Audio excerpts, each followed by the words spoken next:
మోకాళ్లలో గుజ్జును పెంచి నొప్పిని తగ్గించి సర్జరీని దూరం చేసే ఫ్రీడమ్ వాక్. తెలంగాణలో కారు, సారు 16 ఇది 2019 మాట. కానీ ఇప్పుడు కారు, సారు 0 ఇది మొన్న ప్రజలిచ్చిన తీర్పు లెక్క. ఇంతకీ సడెన్‌గా ఉన్నట్టుండి బీఆర్ఎస్ అలియాస్ టీఆర్ఎస్ ఎందుకింత దెబ్బతిన్నది?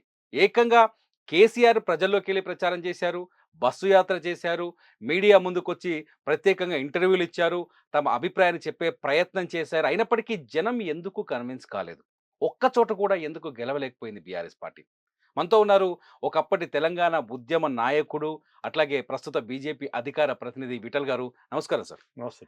విఠల్ గారు, చాలా స్పష్టంగా ఇయాల తెలంగాణ రిజల్ట్స్ చూస్తే కారు జీరోగా మారింది. దీనికి మొదటి కారణం ఏంటంటారు? మీరు కారు సారు పదార ఒకప్పుడు నినాదం తీసుకొని కారు సారు 2024లో జీరో అయింది. వాళ్ళ నినాదమే అది, మాది అది కాదు. వాళ్ళదే. జీరో అయిండు. నేను ఇంకొకటి యాడ్ చేస్తున్నానా, ఈ కారుకి 15 ఏళ్ల సర్వీసే ఉంటది. ఎక్స్‌పైరీ. ఆ! కారు 15 ఇయర్స్ తర్వాత ఈ లైసెన్స్ రెన్యువల్ కాదు. రెన్యువల్ కాదు. రిజిస్ట్రేషన్ కూడా రెన్యువల్ కాదు. అవును. ఎగ్జాక్ట్‌లీ టీఆర్ఎస్ దాని లైఫ్ టైమ్ కార్‌కి అంతే. Life time. కరెక్ట్‌గా టీఆర్ఎస్‌కి ఈ ఈ కారు యొక్క ఎక్స్‌పైరీ డేట్ సరిపోతది. ఎందుకంటే వాళ్ళకి అది ఇప్పుడు ఏ ఏ ఏ పరిస్థితిలో ఉందో మీరు జీరో అన్నారు. 4 టైర్‌లు పంక్చర్‌లయినాయి. హ్మ్. ఇంజిన్ పనిచేస్తలేదు. హ్మ్. తుప్పు పట్టింది. దాన్ని ఎవడు ఏ టైర్ ఎవడు గుంజుకుపోతాడో తెలవదు. హ్మ్. ఏ ఇంజిన్ ఎవడు బయట తుప్పు తుక్కులకు అమ్ముకుంటాడో తెలవదు. మీ బీజేపీ గట్టిగా ప్రయత్నిస్తుందంట బీఆర్ఎస్ ఎమ్మెల్యేలందరిని లాక్కోవడానికి. మాకిప్పుడు ఏం అవసరం అన్న? మేము ప్రజలు ఎన్నుకుంటారు మాకు. బహుశా రేవంత్ రెడ్డి గారు చేస్తే ఆయన చేసుకుంటాడు. హ్మ్. వాలంటీర్‌గా వస్తే మేము వద్దనం. హ్మ్. స్వతహాగా బీజేపీ టీఆర్ఎస్‌లో ఉన్నటువంటి 39 ఇప్పుడు 35 మంది ఉన్నట్టున్నారు. హ్మ్. వాళ్ళందరూ వచ్చి 39. మేమందరం వచ్చి మేము బీజేపీలో జాయిన్ అయితారు. మోడీ గారి నాయకత్వం మాది జాతీయ భావము. దేశం కోసం మేము పనిచేస్తాం అంటే వెల్కమ్ చేస్తాం. హ్మ్. మాకిప్పటికిప్పుడు ఆ 39 మంది తీసుకొని అధికారంలోకి వచ్చేది లేదు. హ్మ్. బహుశా ఆ ఎమ్మెల్యేలందరూ కూడా డెఫినిట్‌గా అధికార పార్టీకి జనరల్‌గా ఎవరు అధికారంలో వాళ్ళు పోతుంటారు. హ్మ్. బహుశా రేవంత్ రెడ్డి గారు ఆ ప్రయత్నం చేస్తున్నారేమో మాకు తెలవదు గానీ, ఒక అంటే ఏమంటుంది, ఒక ఐకాన్ ఇంతెత్తు కింద పడిపోతాడు చూడన్న. హ్మ్. ఒకేసారి కింద ఇప్పుడు ఒక టవరింగ్ పర్సనాలిటీ మనం జనరల్‌గా హోర్డింగ్ పెడుతుంటారు. కేసీఆర్ హోర్డింగ్ పెద్దగా పెట్టి గాలి దుమారం వస్తది చూడండి. టపక్కున పడిపోయినట్టుగా. టపక్కున కింద పడిపోతది చూడండి. సరిగ్గా కేసీఆర్ గారి పరిస్థితి అట్లాంటి ఎందుకు వాతావరణం. ఒక్కసారిగా ఇంత రెవల్యూషన్, ఇంత వ్యతిరేకత ఎందుకొచ్చిందనుకుంటారు? స్వయంకృత అపరాధం అంటాం. హ్మ్. మనిషికి ఇప్పుడు అధికారము, డబ్బు ఈజ్ ఈక్వల్ టు అహంకారం. హ్మ్. అధికారంతో పాటు డబ్బు వచ్చి, హోదా వస్తే అది అల్టిమేట్‌గా ఏం దారితీస్తదంటే అహంకారానికి దారితీస్తది. ఎప్పుడైతే అహంకారం వస్తుందో మనిషికి విజ్ఞత కోల్పోతాడు. ఇంగిత జ్ఞానం కోల్పోతాడు. గతాన్ని మర్చిపోతాడు. అహంకారమే కనిపిస్తుంది తప్ప చుట్టుపక్కల ఎవరు, తన వాళ్ళెవరు, శత్రువులెవరు, మిత్రులెవరు, గతంలో నాతోటి ఎవరున్నారటువంటి విజ్ఞత కోల్పోతాడు మనిషి. సరిగ్గా కేసీఆర్ గారికి సరిపోతాడు. ఒకప్పుడు ఒక టవరింగ్ పర్సనాలిటీ. హ్మ్. తెలంగాణ ఉద్యమంలో 2014 కేసీఆర్‌కి అందరం కూడా మేము ఎవరైనా ఈవెన్ మీరు ఉద్యమంలో ఉన్నప్పుడు మేము జూసాము. ప్రతిపక్ష పార్టీలైనా లేదా ఏ నాయకుడైనా ఒక కేసీఆర్ కొట్లాడిండు కాంగ్రెస్ పార్టీ ఇచ్చినా సరే, బీజేపీ మద్దతు ఇచ్చిన తెలంగాణ వచ్చినప్పుడు కూడా కేసీఆర్ లేకుండా తెలంగాణ రాదు అని చాలా మంది అనుకుంటారు. దట్ హ్మ్. Is fact. ఒక ఉద్యమ నాయకుడిగా మాలాంటి వాళ్ళు ఆయనకు అండగా ఉన్నాం. సకల జన సమ్మె కావచ్చు, రకరకాల పోరాటాలు కావచ్చు, సాగరహారం కావచ్చు, మిలియన్ మార్చ్ కావచ్చు, సంసద్ యాత్ర కావచ్చు, సమర బేరీ కావచ్చు, సడక్ బంద్ కావచ్చు. ఇట్లాంటి అద్భుతమైనటువంటి కార్యక్రమాలు మేము తీసుకున్నాం. ఆయన మాకు అండగా ఉన్నాడు. మేము ఫీల్డ్‌లో ఉన్నాం. ప్రజల్లో ఉన్నాం. దాదాపు 4,00,00,000 జనాభాలో 2,00,00,000 మందిని భాగస్వామ్యం చేసి ఒక శాంతియుత పోరాటం. అవును. దాంట్లో విద్యార్థుల పోరాటాలు చెప్పుకుంటే ఎన్నో ఉన్నాయన్న. ఆత్మ బలిదానాలు. అందరి ఒక్కసారిగా త్యాగాలు కేసీఆర్. హ్మ్. అందరి త్యాగాల ఫలితం కేసీఆర్ ముఖ్యమంత్రి. హ్మ్. కేసీఆర్ ముఖ్యమంత్రి అయినప్పుడు నేను ఇంతమంది త్యాగాల ఫలితం నేను ఈ కుర్చీలో కూర్చున్నా. హ్మ్. అందరూ నా వాళ్ళే. 4,00,00,000 ప్రజలందరూ నా వాళ్ళనుకుంటే ఇవాళ కేసీఆర్‌కి ఇట్లాంటి దుస్థితి వచ్చేది కాదు. హ్మ్. తనేమనుకున్నాడు? అందరిని పక్కకు దొబ్బేసి, నేను, నా పిల్లలు, నా కొడుకు, నా భార్య, నా బిడ్డ, నా అల్లుడు, నాకింకోరు వాళ్ళొక ఒక ఇంటర్నల్ ఒక యంత్రాంగాన్ని, ఒక పవర్ సెంటర్‌ని ఏర్పాటు చేసుకొని 18 మంది క్యాబినెట్‌లో 5 మంది వాళ్ళ ఫ్యామిలీ మెంబర్స్‌కి ఇచ్చుకుంటాడు. హ్మ్. ముగ్గురికేమో బీసీలకిచ్చాడు. ఒక్కరికే ఎస్సీకిచ్చాడు. మిగతా సామాజిక వర్గం ఎంతోమంది ఉన్నారు, కొంతమందికి న్యాయం చేసినా, తన కుటుంబానికి ప్రాధాన్యత ఇచ్చి, ఉద్యమకారులకు, పోరాట యోధులకి కనీసం తన గేట్ లోపలికి కూడా రానీయకుండా ఇది అవకాశం నిజమా అన్న? ఇవ్వడం. అంటే ఇట్స్ ఎ ఫ్యాక్ట్. అంటే మేము ప్రగతి భవన్ అందరి కోసం ఉంది. ప్రగతి భవన్‌కి అందరూ వస్తారు. వచ్చిపోయారని మాట్లాడతారు. మొన్న ప్రగతి భవన్ ముందు గేట్లు వీకేసినప్పుడు కూడా కావాలని వీళ్ళు చేస్తున్నారు కాంగ్రెస్ వాళ్ళు. ప్రగతి భవన్ అందరి కోసం ఉందని కేటీఆర్ కూడా మాట్లాడుతూ వచ్చారు. కేసీఆర్ నిజంగా లోపలికి రానిచ్చేవాడు కాదా? 100% అన్న. కేసీఆర్ తెలివైనవాడు. ఒక క్వెషన్ అడగాలనుకుంటున్నాను యాహ్! మిమ్మల్ని. యాహ్! గతంలో మీరు ఉద్యమంలో పనిచేస్తున్నప్పుడు కేసీఆర్‌కి చాలా దగ్గరగా పనిచేశారు. కేసీఆర్ పక్కన ఎన్నో ఉద్యమాలు మేము చూసాను. నా కళ్ళతో నేను అవును. పోరాటంలో ఉన్న కొంతకాలం నేను చూశాను. ముఖ్యమంత్రిగా బాధ్యతలు చేపట్టిన తర్వాత మీ అందరిని ఎలా వదులుకున్నాడు? ఎందుకు కనీసం ఇంటి వైపు కూడా రానివ్వలేదా? దానికి కారణం ఉందన్న. ఆ! ఎందుకంటే తను ప్రశ్నించేవాడంటే ఇష్టం ఉండేది కాదు. హ్మ్. అంటే ఇప్పుడు మేము చుట్టూ ఉన్నామనుకోండి, మేము ప్రజాపాలన కోరుకుంటాం. ప్రజల సంక్షేమం కోరుకుంటాం. నీళ్లు, నిధులు, నియామకాల కోసం తెలంగాణ తెచ్చుకున్నాం. ఈ రంగాలలో ఈ వర్గాలకు న్యాయం జరగాలని కోరుకుంటాం. ఉచిత విద్య, వైద్యం ఇవ్వాలని కోరుకుంటాం. మాలాంటి వాళ్ళు ప్రశ్నిస్తే ఆయన సహించలేడు. ఉద్యమం కోసం మాలాంటి వాళ్ళం ఉపయోగపడ్డాం. కానీ ఇప్పుడు పరిపాలన అనేది తన యొక్క ఎజెండా. ఇంకో 50 ఏళ్ళు తన ఫ్యామిలీ, తన కుటుంబం, తన వంశం పరిపాలించుకున్న బెట్టుడు కోదండరామ్ గారు కావచ్చు, మాలాంటి వాళ్ళు కావచ్చు, ప్రశ్నించినాం అనుకోండి. ప్రశ్నిస్తే ఆయనకు నచ్చదు కదా! హ్మ్. కాబట్టి ప్రశ్నించకుండా ఉండాలంటే ఉద్యమకారులను యూజ్ అండ్ త్రో అంటాం కదా! హ్మ్. ఉద్యమకారులు ఒకప్పుడు ఉద్యమకారులు వీళ్ళతోటి ఇప్పుడు ఏం పని అని చెప్పేసి ఒక్కొక్కరిని మెడలు పట్టి బయటికి దుబ్బిండు. హ్మ్. ఎవరున్నారని ఉద్యమకారులు? ఆ ప్లేస్ ఎవరికి ఆక్యుపై? తెలంగాణ ఉద్యమం పైన రాళ్ళేసినోళ్ళు, తెలంగాణ ఉద్యమాన్ని అసహించుకున్నోళ్ళు, సమైక్యవాదులుగా పేరు పొందిన వాళ్ళందరూ కూడా ఒకేసారి తన క్యాబినెట్‌లో చేసుకొని వాళ్ళు బానిసలుగా ఉంటారు కదా! హ్మ్. వాళ్ళు క్వెషన్ చేయరు. మాకు మా ఎజెండా తెలంగాణ. మా ఎజెండా తెలంగాణ సంక్షేమం, తెలంగాణ ప్రజల సంక్షేమం.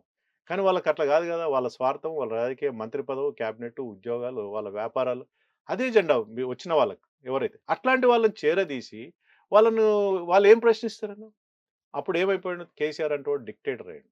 హ్మ్. ఎవడు తను చెప్పిందే వేదం. తను హ్మ్. నడిచింది తన నిర్ణయం రాత్రి నిర్ణయం తీసుకున్నా, పగలు తీసుకున్నా అదే జీవో. హ్మ్. అట్లాంటి నిర్ణయాలు తీసుకొని తప్పిదాలు చేసి, చారిత్రక తప్పిదాలు చేసి, నాకింక తిరుగులేదు 100 ఏళ్ళు అనుకున్నోడు, ఒక్కసారి ప్రజలు చాలా గొప్పోళ్ళన్న. ప్రజలు ఎప్పుడు ఇట్లాంటి నాయకులను చాలా మంది చరిత్రలో చూస్తా ఉంటారు. హ్మ్. ఎప్పుడైతే మనిషికి అహము, అహంకారము తెలంగాణ ప్రజలు మీరు తెలంగాణ ఉద్యమాన్ని మీ దగ్గరుండి చూసి తిరుమలన్న. తెలంగాణ ప్రజలేందంటే ఆత్మగౌరవం కోరుకుంటారు. ఎగ్జాక్ట్‌లీ. ఆత్మగౌరవానికి చాలా ప్రాధాన్యత ఇస్తారు. ఆత్మగౌరవం అంటే చాలా పెద్ద వర్డ్. చాలా సింపుల్‌గా ఏముంటాయంటే, అన్న నేను మీ మీ ఇంటికొస్తాను. బీజేపీ ఎంపీ ధర్మపురి అరవిందే అన్నారు. ఎగ్జాక్ట్‌లీ. బానే డెవలప్ చేసిండు. అటు ఇటు కనీసం రైతు బంధాన్ని ఇచ్చిండు అని చెప్పేసి ఆ! రేవంత్ రెడ్డి విమర్శిస్తూ అన్నాడు. ఈ ఈ ఈ వ్యతిరేకత ఎందుకొచ్చింది అసలు ప్రజలు? ఆంధ్రప్రదేశ్‌లో తెలంగాణ ఉద్యమం నడిపింది ఆత్మగౌరవ పోరాటం. హ్మ్. సరిగ్గా తెలంగాణ వచ్చినాక కూడా అదే ఆత్మగౌరవ పోరాటం మీద మళ్ళీ పోరాడాల్సొచ్చింది. హ్మ్. మాలాంటి ఉద్యమకారులు. హ్మ్. ఎందుకు అంటే తెలంగాణ ప్రజలు ఒక ఆత్మగౌరవాన్ని, మర్యాదని కోరుకుంటారు. డెవలప్‌మెంట్ ఒక యాస్పెక్ట్ లెక్కలేని తరం. అవుతే యెస్. ఒక ఒక డెవలప్‌మెంట్ అనేది ఒక యాస్పెక్ట్ అవుతే ఆత్మగౌరవాన్ని కోరుకుంటారు. ఇప్పుడు మీరు ఒక ఎమ్మెల్యే అన్న, నేను మీ ఇంటికొచ్చాననుకో, పలకరించకపోతే మావోడికి ఓటేసినా గాని అహంకారం పెరిగిందంటాడు. ఆటోమేటిక్‌గా. సహజంగా. ఈ అది దాంతో పాటు నువ్వు ఎన్ని అంటే డెవలప్ అయ్యే ఒక చిన్న ఎగ్జాంపుల్ చెప్తాను. మీ ఇంటికొస్తా నేను. మీరు ఎమ్మెల్యేని, ఒక ఓటర్‌ని. ఆయన వచ్చిండా బిర్యానీ పెట్టు పో. ఆయన లేక లేక వచ్చిండు బిర్యానీ తినని ఆడ పడేసిండనుకో, మీరేం నన్ను పలకరియ్యరు. కానీ బిర్యానీ పెట్టిర్రు. నేను ఇక బాగా బలిసింది మొహానికి ఈడ అదే అనుకున్నా. పడేసిపోతున్నా అనుకుంటారు. అంతే అనుకుంటా. ప్రేమగా ఒక మంచినీళ్ళిచ్చి, "విఠలన్న బాగున్నావా? ఎట్లున్నారే ఊర్లో మంచిగున్నారా? అందరూ బాగున్నారా?" అని అడిగినావనుకో, నువ్వు నేను బిర్యానీ ఫిదా అయిపోతా. పెట్టకపోయినా ఏం కాదు ఇక. నేను ఫిదా అయిపోతా. నీకు బిర్యానీ కూడా అక్కర్లేదు నీకు. అవసరం లేదు. అవును. తెలంగాణ ప్రజలకు సంస్కృతి, తెలంగాణ ప్రజలకు మెంటాలిటీ అది. అంటే ఆత్మగౌరవకి ఎక్కువ ప్రాధాన్యత నిజంగా ఇస్తారు. మీరు అంటే 2000 కరెక్ట్. 14 గవర్నమెంట్‌లో కొంతకాలం ఉన్నారు. ఆ తర్వాత బయటకొచ్చారు. ధ్యానం. ఎమ్మెల్యేలని ఇంటి గేట్‌లో కూడా రానివ్వడు. మంత్రులు రావాలన్నా ఇంటి దగ్గర గంటల తరబడి ఆ ప్రగతి భవన్ ముందు సేమ్ క్యాంప్ ఆఫీస్ చాలా గంటల తరబడి నిలబడ్డారు. వేచి ఉన్నారన్నది నిజమేనా ఇదంతా? ఎమ్మెల్యేలేం కర్మన్న హైకోర్టు జడ్జిలు, ఆ! డీజీపీలు, చీఫ్ సెక్రటరీలు, ఐఏఎస్ ఆఫీసర్స్, ఐపీఎస్ ఆఫీసులు అట్లాంటి వాళ్ళని కూడా ఇంట్లోకి పిలిపించేసి మధ్యాహ్నం 2 గంటల దాకా కలిసాడు. ఆయన ఒక క్యారెక్టర్, ఇంటర్నల్ క్యారెక్టర్ ఒకటి ఉంటది. చాలా మందికి తెలవదు. ఇవాళ మీ ద్వారా చెప్పదలుచుకున్నాను నేను. హ్మ్. ఆయన దినచర్య ఎట్లా ప్రారంభమవుతదంటే, ఉదయం 10, 11 గంటల వరకు లేవడు. హ్మ్. అది ముఖ్యమంత్రి అయ్యేంత వరకు కొనసాగించిండు నాకు తెలిసి. హ్మ్.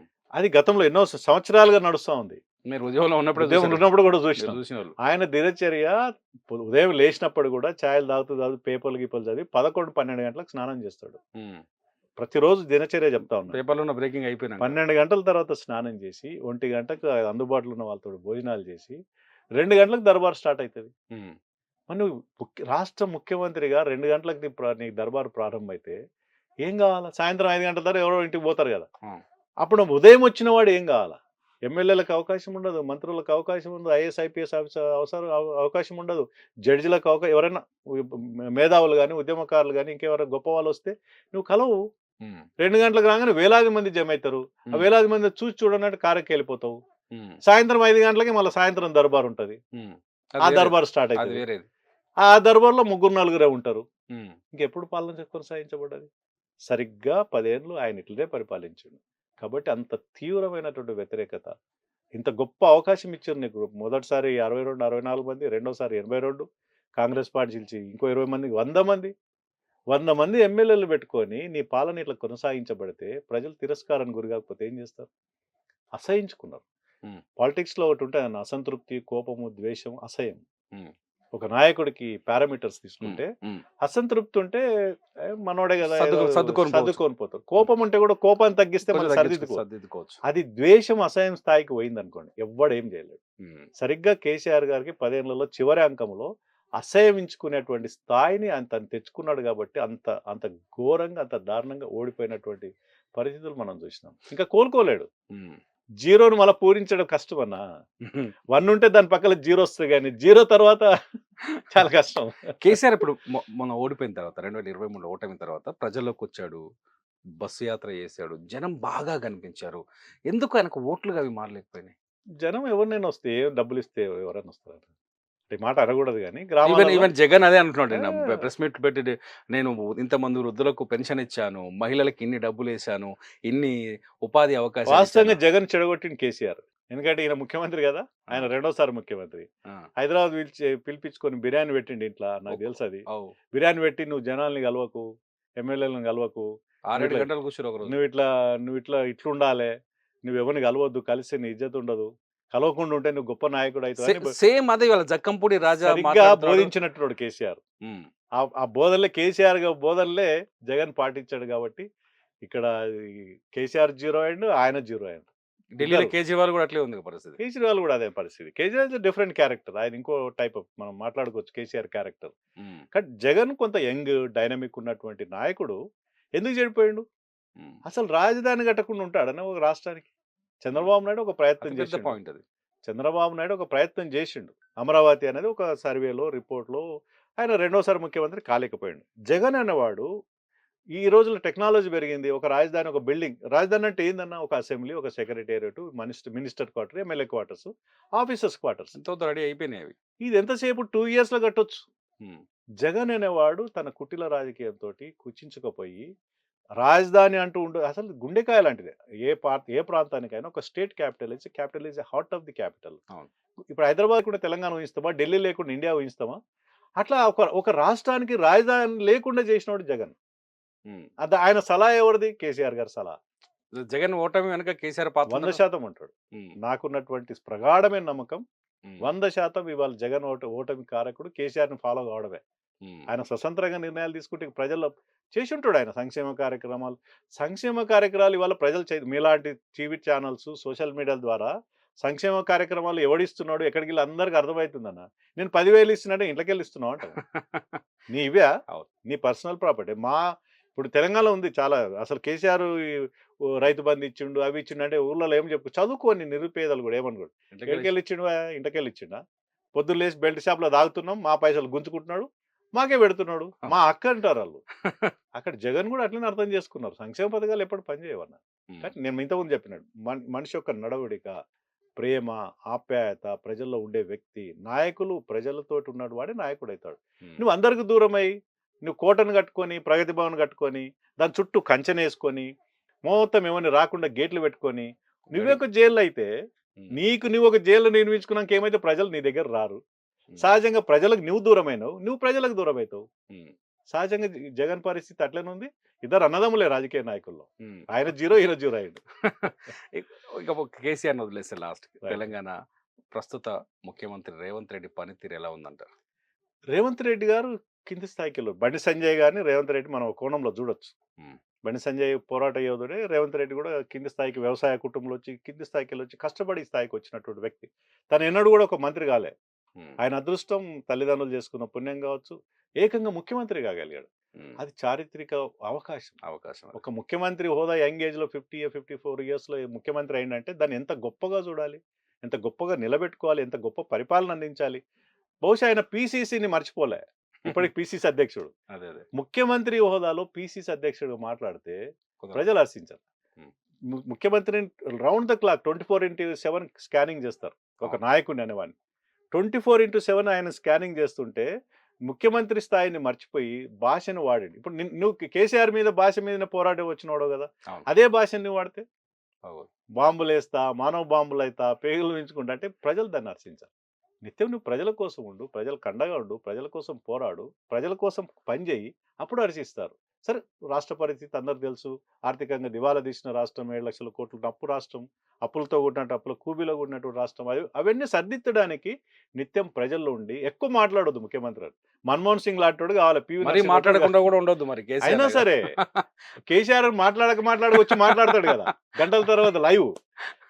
అట్లా కాకుండా మన్మోహన్ సింగ్, పివి నరసింహరావు మాట్లాడకుండా సక్సెస్ అయ్యారు. అవును. రేవంత్ రెడ్డి గారు ఎంతో కొంత ప్రజల అభివృద్ధి కోణంలో మాట్లాడుతూ రాజకీయాలు తక్కువ మాట్లాడితే ఆయన సక్సెస్ఫుల్ సీఎం అవుతాడు. తక్కువ సమయంలో ఒక నెగిటివిటీని పెంచుకున్నాడు. బహుశా సరిదిద్దుకుంటే మంచి నాయకుడు అవుతాడు. చూద్దాం తెలంగాణలో ఇది పరిస్థితి. మొత్తానికైతే కారు సారు జీరో అనేది కంటిన్యూ అవుతుంది అంటున్నారు విఠలన్న. Thank you thank you. Suman టీవీలో మీ పర్సనల్ అండ్ బిజినెస్ ప్రమోషన్స్ కోసం కింది నెంబర్కి కాంటాక్ట్ చేయండి.